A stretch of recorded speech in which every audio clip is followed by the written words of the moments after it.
Good afternoon, good evening. It's been a while. I have so much to tell you. So much to tell you. At the same time, I have nothing to say. But today, I feel like let's talk about funding. Let's talk about sponsorship. Let's talk about this. Let's talk about what it says and what it means.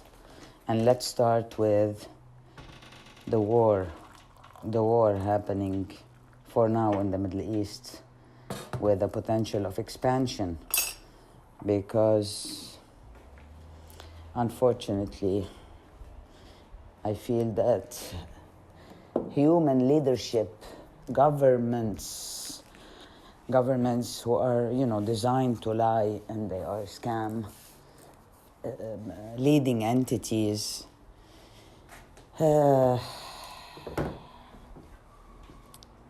they are is they buy the weapons, they sell the weapons, they feed on blood, they feed on destruction, they feed on fear, they feed on control. And what they do is, at the same time, they destroy a country, and then they design funds to send funds and support the country. They destroy a culture, or they try to destroy a culture, or commit a genocide, but then they fund education, school systems, they fund brainwashing, they fund in Arabic we have a sentence, بيقتل القتيل بيمشي بجنازته.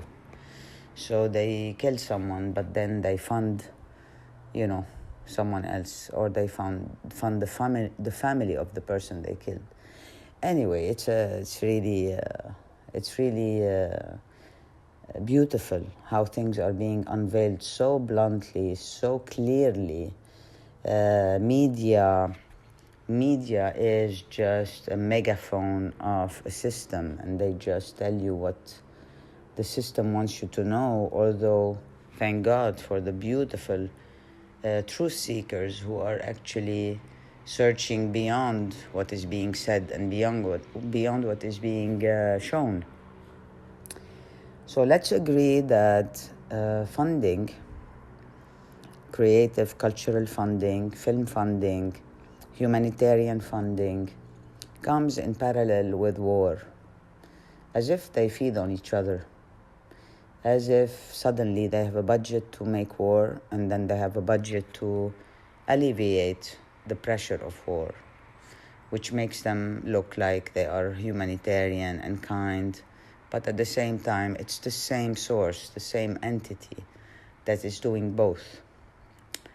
It's amazing in these times, with all the downfall that's happening, and all the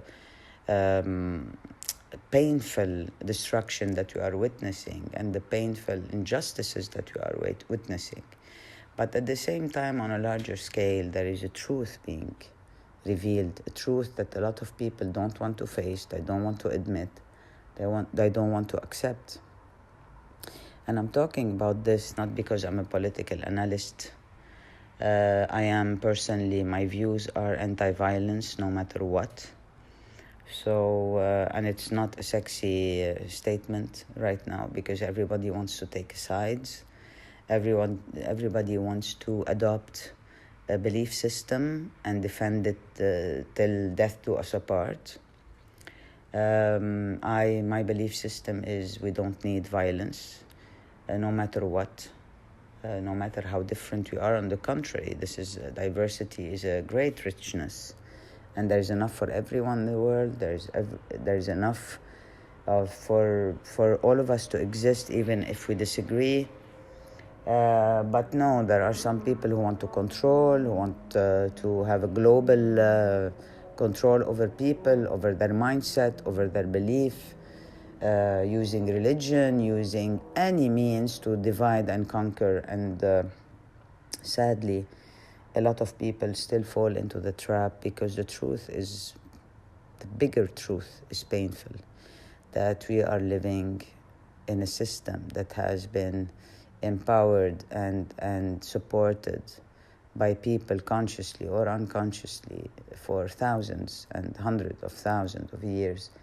And it's all built on deception, lies, control, using emotional blackmail, using comfort, extra luxury lives that will make you, worship the system and say, wow, that's amazing.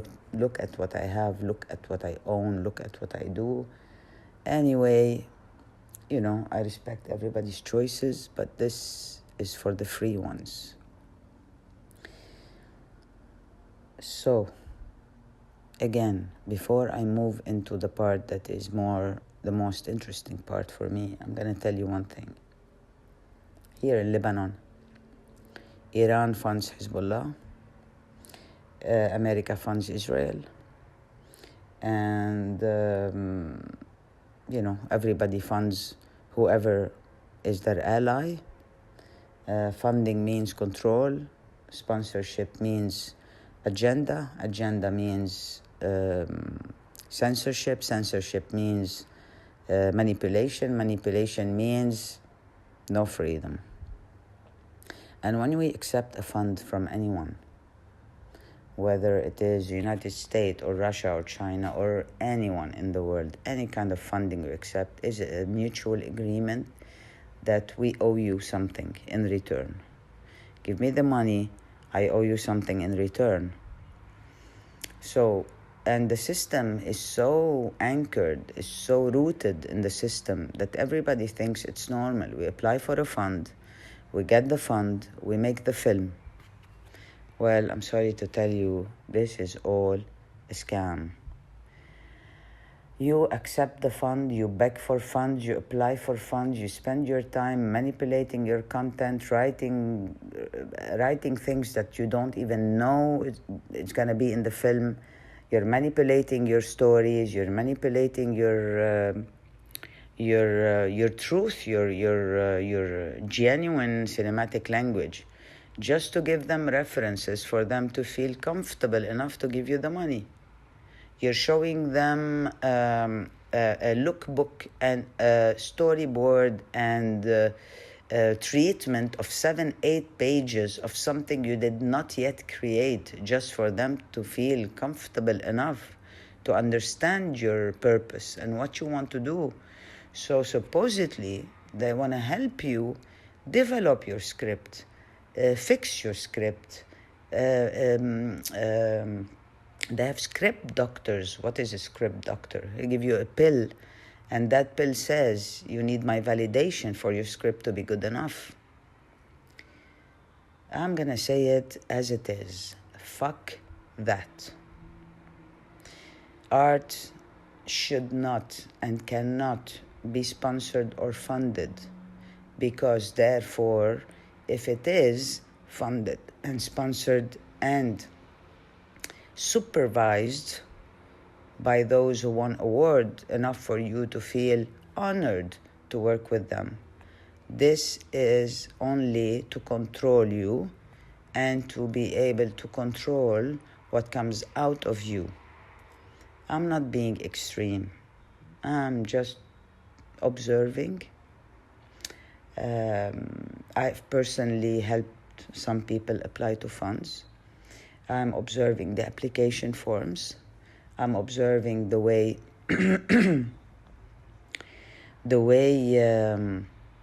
young filmmakers are having to write about things they have no answers for.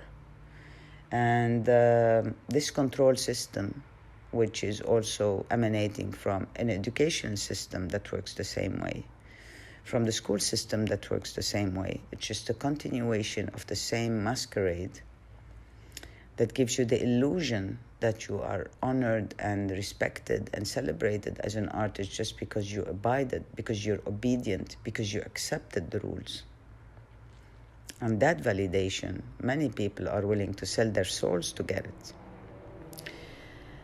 And sometimes there are glitches in that system where somebody just makes a film and suddenly the film gets an award and you know, it's surprising. It surprises the jury because it doesn't play by the rules. So there are always exceptions in every context. There are exceptions.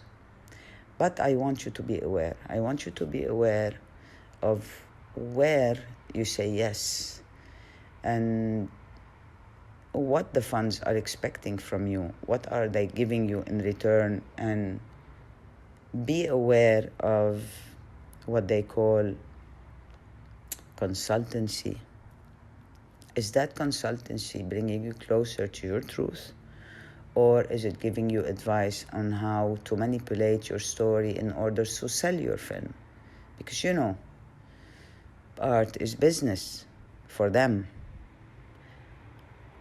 Well, I'd rather you stay an artist as a hobby, have it as a hobby. Do it for you. Do it for you, for your own sanity, for your own nervous system, for your own existence. Use your art as a witness for your own life, whatever art that is. And do something else for money. I don't know. Anything. But do not prostitute your art. Do not prostitute your style, your language, your truth.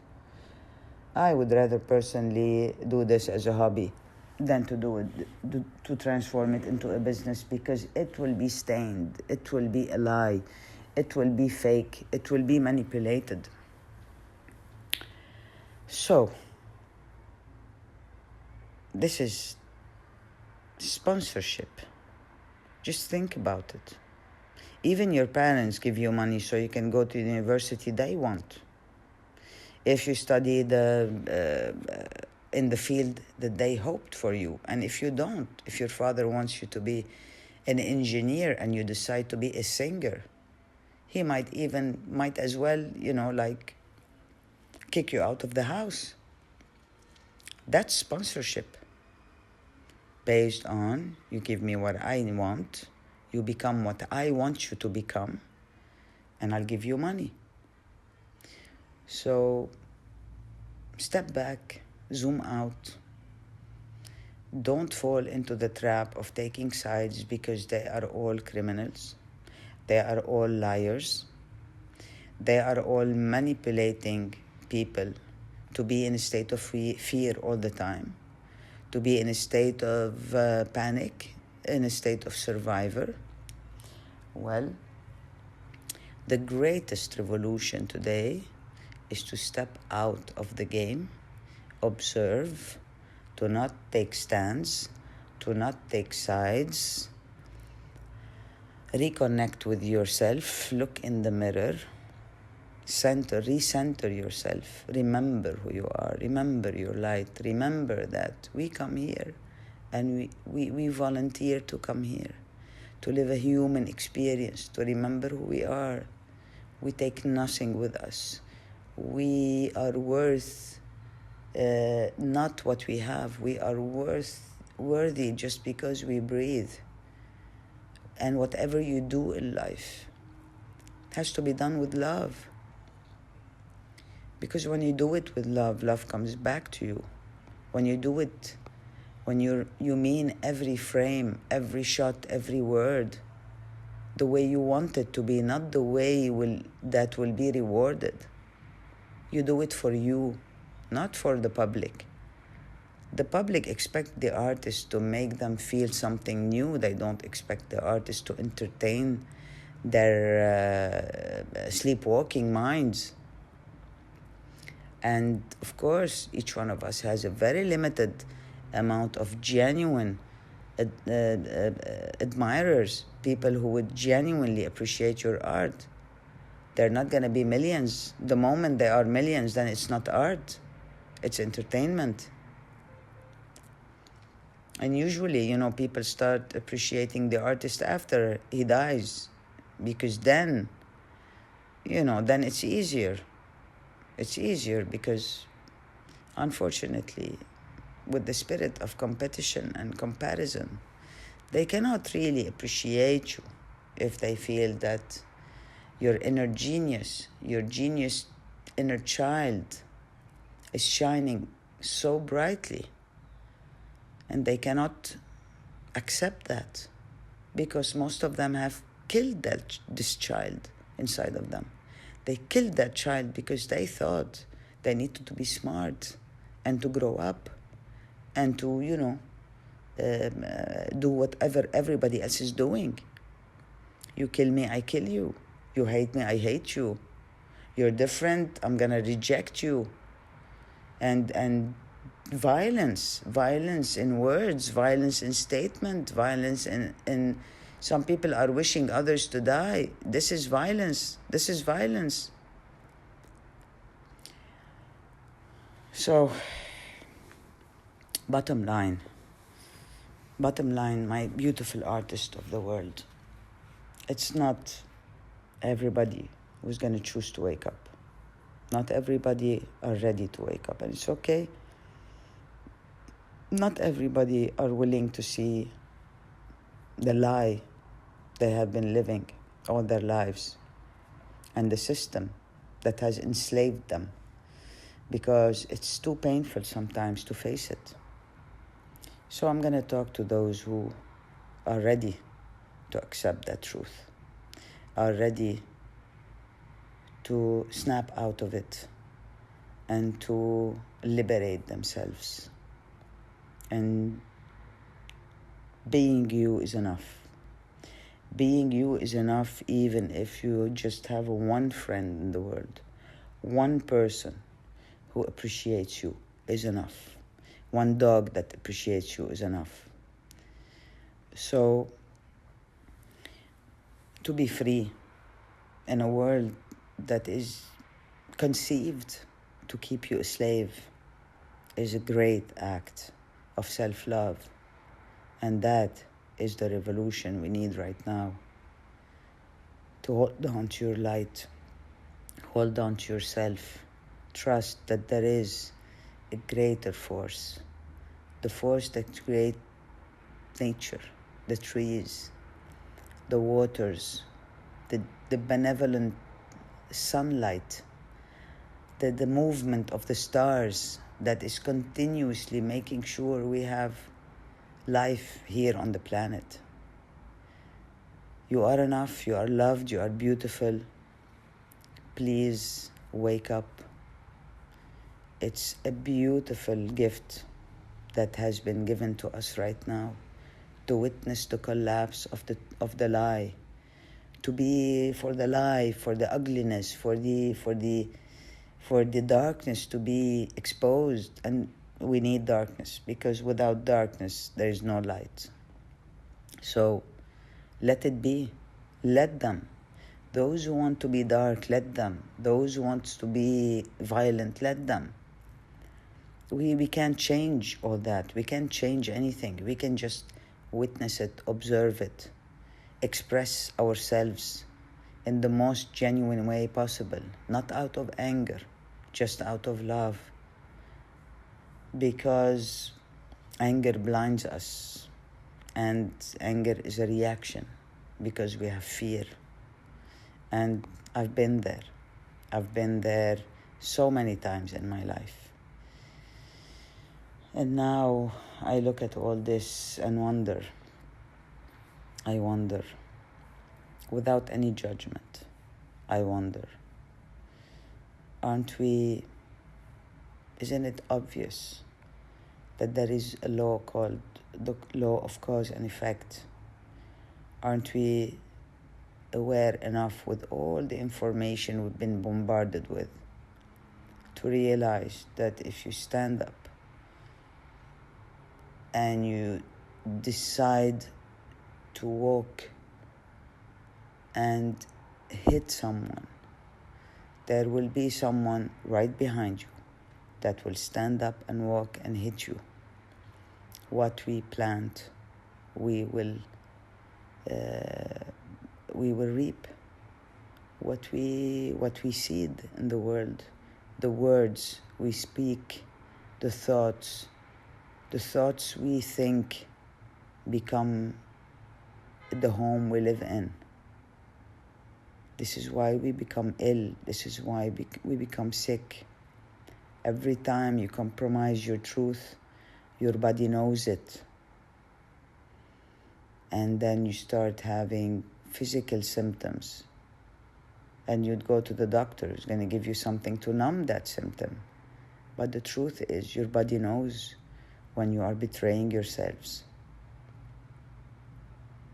You are my purpose. You are my people. You are those I think of and I believe in. That's my purpose. And I love you, honestly, from all my heart. And I pray that you will have the courage to be disliked, and the courage to say no, and the courage to just be yourselves, and the courage to create just because you have that ability. Our imagination is our greatest gift. Our sensitivity is our greatest gift. Our intuition is our greatest guide. And we will find each other. And we will rise together. You are not alone. Be free.